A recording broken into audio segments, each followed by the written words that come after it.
Fail করায় 2 SSC পরীক্ষার্থীর আত্মহত্যার চেষ্টা, একজনের মৃত্যু। এসএসসির ফলাফলে অকৃতকার্য হওয়ায় ঠাকুরগাঁওয়ের বালিয়াডাঙ্গিতে মিতু আক্তার রেশি নামে এক পরীক্ষার্থী গলায় ফাঁস দিয়ে মারা গেছেন।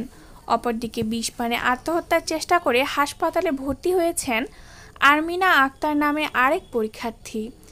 বৃহস্পতিবার দুপুর 2:30 থেকে বিকাল 4টার মধ্যে পৃথক 2 ঘটনা।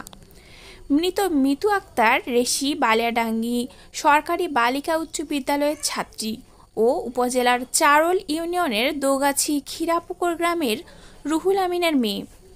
বিজ্ঞান বিভাগ থেকে গণিত, উচ্চতর গণিত ও রসায়ন বিষয়ে ফেল করেছে সে। হাসপাতালে ভর্তি অপর পরীক্ষার্থী আরমিনা আক্তার চৌরঙ্গী উচ্চ বিদ্যালয়ের ছাত্রী ও দুয়শো ইউনিয়নের সনগাঁও কুয়াটল গ্রামের আনসারুল হকের মেয়ে। মানবিক বিভাগ থেকে বাংলাদেশ ও বিশ্ব পরিচয়ে ফেল করেছে। দুপুরে ফল প্রকাশের সময় বাড়িতে একা ছিলেন মিতু আক্তার রেশি।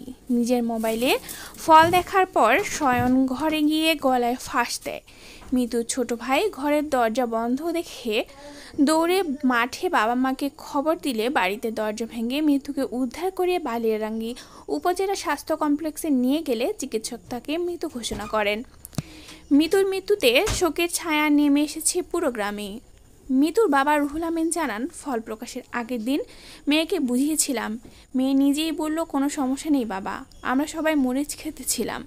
নিজে ফলাফল দেখে নিজে এমন কাজ করবে কেউ ভাবতে পারেনি। অপরদিকে আরমিনা আক্তার এক বিষয়ে ফেল করায় বকাঝকা করেছিলেন মা। অভিমানে ঘরে থাকা তরল বিষ পান করে বমি করতে শুরু করে সে।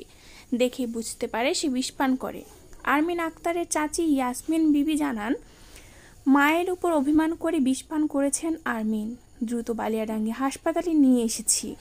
বালিয়াডাঙ্গি উপজেলা স্বাস্থ্য কমপ্লেক্সের আবাসিক চিকিৎসক ডক্টর আহাদুজ্জামান সজীব জানান, মৃত্যু হাসপাতালে আসার আগেই মারা গেছে। আরমিনাকে ওয়াশ করে বিষমুক্ত করা হয়েছে, ভর্তি করা হয়েছে। আমরা নজরে রেখেছি। বালিয়াডাঙ্গি থানার ওসি শওকত আলী সরকার বলেন, ঘটনাস্থলে পুলিশ গেছে, অভিভাবকদের সচেতন হওয়ার পরামর্শ দেন তিনি।